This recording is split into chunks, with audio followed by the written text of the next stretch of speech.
Pessoal, vamos falar sobre inteligência artificial e a dificuldade de se obter a tal da AGI.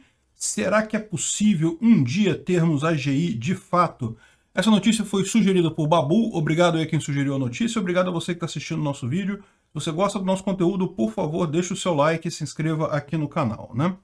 Pois bem, essa reportagem aqui foi feita na revista TNW, em que o pesquisador aqui, o repórter, o Tristan Green, analisa um modelo de inteligência artificial chamado Gato.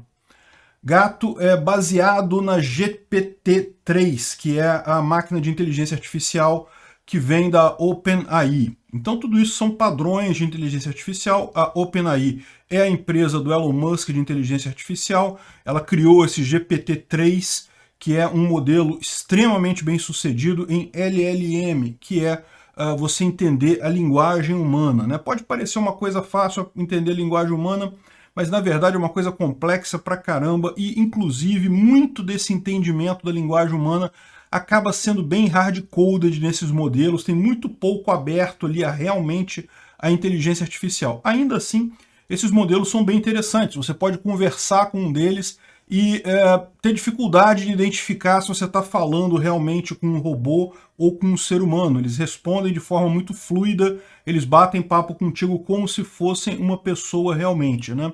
Então, realmente é uma coisa impressionante, coisa e tal, mas o que o repórter aponta aqui também é o quão longe isso está de AGI, né? Ou seja, por mais que a gente tenha avançado muito em termos de inteligência artificial nos últimos anos, isso ainda está muito longe da famosa AGI, que é Artificial General Intelligence, ou seja, inteligência artificial geral. O que quer dizer isso? Toda a inteligência artificial que a gente tem hoje, e a gente tem já um monte de coisa, até aqui no YouTube, para descobrir se um vídeo é um vídeo ofensivo ou não, ele já tem inteligência artificial, isso é usado num monte de lugar, mas é usado sempre com um escopo pequenininho, entendeu? É uma coisa específica, uma rede neural específica para detectar determinados tipos de coisas, não é a inteligência artificial, que eles chamam que seria exatamente uma coisa equivalente a um ser humano. O ser humano aprende as coisas sem precisar ser treinado nelas, né?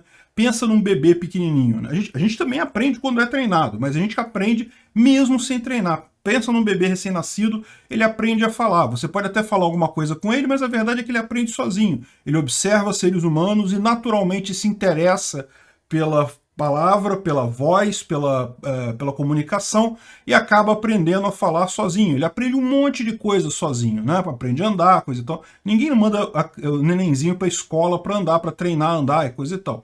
Então, e isso é, na nossa vida, a maior parte das coisas que a gente aprende. A gente aprende muita coisa por conta própria, sozinho, sem precisar explicitamente ser treinado nisso, né? Na verdade, isso acontece com todos os seres humanos. A gente tem um bom grau de livre-arbítrio, a gente escolhe o que a gente vai aprender, a gente se interessa por uma coisa, estuda aquela coisa. E esse tipo de comportamento é que eles não conseguem, não existe ainda nenhuma máquina que chegue nem perto disso, né? Eu já falei sobre inteligência artificial aqui já algumas vezes, e eu sempre falei para vocês que, ao contrário de muita gente que acha que nós vamos chegar numa singularidade, em que a inteligência artificial vai dominar o mundo e elas vão decidir o que fazer conosco, e nós vamos perder o controle dos computadores e coisa e tal.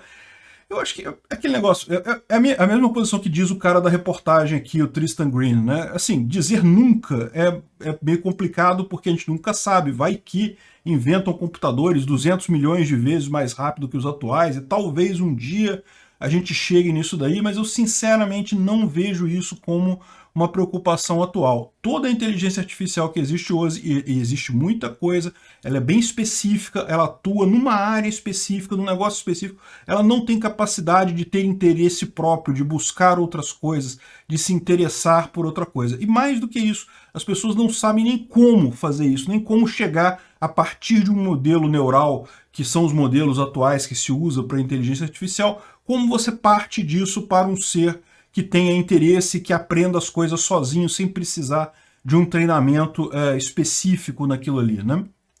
Então, é disso que trata o estudo. Ele mostra como é que, embora essa tecnologia de inteligência artificial esteja avançando bastante, a gente tem já desde 2015 muitos avanços nessa área, os robôs que você conversa ficam cada vez mais espertos na linguagem, coisa e tal, mas ainda assim são máquinas treinadas, específicas, colocadas para um propósito específico. Não são a inteligência geral, né? Não é a inteligência artificial geral. Não conseguem fazer qualquer coisa que um humano faria ou se portar como um humano perante a vida. E eu sinceramente acredito que, na verdade, essa resposta está ainda muito adiante no futuro. A coisa toda é muito mais complexa do que meramente a rede neural, né? O pessoal costuma colocar a inteligência como sendo a rede neural do nosso cérebro, mas na verdade a coisa toda vai muito além disso. Você tem toda a parte das reações químicas que acontecem ali dentro, que não deixa de ter alguma inteligência, que não deixa de ter alguma função que talvez não esteja muito clara ainda para todos, né?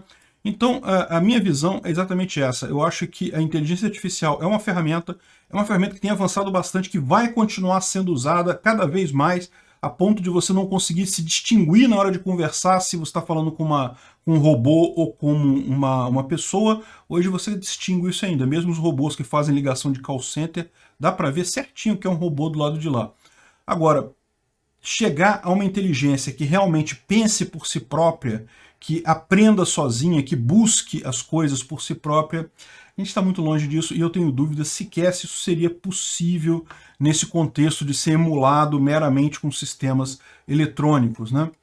Enfim, é interessante a reportagem dele, ele fala sobre alguns casos do Elgato, que é a versão da DeepMind, né, que é uma outra empresa.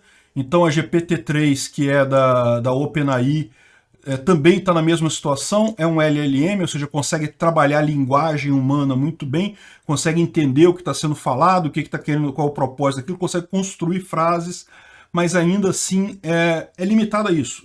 Dentro daquela limitação dela, ela funciona muito bem.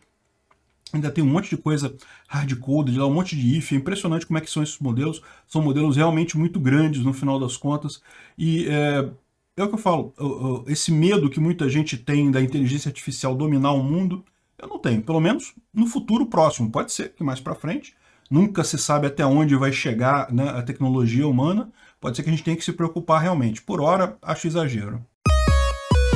Se chegou até aqui e gostou do conteúdo, clique no like e se inscreva no canal. Isso me ajuda a ganhar relevância no YouTube e levar o tema da segurança no desenvolvimento de software a mais pessoas. Obrigado. Considere também clicar no sininho e pedir para ser notificado dos novos vídeos. Caso queira sugerir uma notícia para falarmos aqui, é só ir no nosso site https://safesource.com, safesrc.com, e clicar em sugerir uma pauta, colocar o link da notícia ali. Agradeço a todos que nos ajudam a fazer esse programa.